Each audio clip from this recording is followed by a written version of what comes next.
Community development centre স্বপ্নযাত্রা প্রকল্পের উদ্যোগে মোংলায় জলবায়ু পরিবর্তন ও দুর্যোগ ঝুঁকি হ্রাসকরণ পরিকল্পনা, শিশু অধিকার ও শিশুদের অংশগ্রহণ বিষয়ক সমন্বয় সভা অনুষ্ঠিত হয়েছে।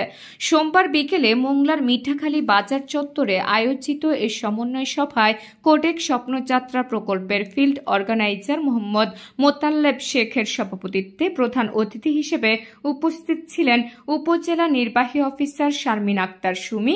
অন্যান্যদের মধ্যে সিরিয়া বেগম মাধ্যমিক বালিকা বিদ্যালয়ের প্রধান শিক্ষক Mohammad Obaidul Islam, Mithakhali union CPP team leader Mohammad Monir Khan, ABS মাধ্যমিক বিদ্যালয়ের সহকারী শিক্ষক বিশ্বজিৎ কীর্তনিয়া, পরিবেশ কর্মী নাজমুল হক সহ সিএফসিসিটি সদস্যরা ও শিক্ষার্থীরা এ সভায় উপস্থিত ছিলেন।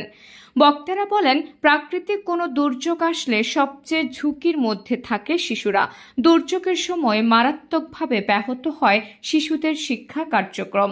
প্রাকৃতিক দুর্যোগের সময় যাতে শিশুরা নিরাপদে থাকতে পারে সেরূপভাবে তাদের শিক্ষা প্রতিষ্ঠান নির্মাণ করতে হবে। ঝড়, জলোচ্ছ্বাস ও ঘূর্ণিঝড়ের সময় যাতে তাদের শিক্ষা কার্যক্রম বন্ধ না হয়, আমাদের সবার মিলে সে ব্যবস্থা করতে হবে। এই সমন্বয় সভায় কোডেক স্বপ্নযাত্রা প্রকল্পের শিক্ষার্থীদের অংশগ্রহণে দুর্যোগ বিষয়ে সচেতনতামূলক ডিসপ্লে, জারিগান, নৃত্য, নাটক, অভিনয় পরিবেশিত হয়।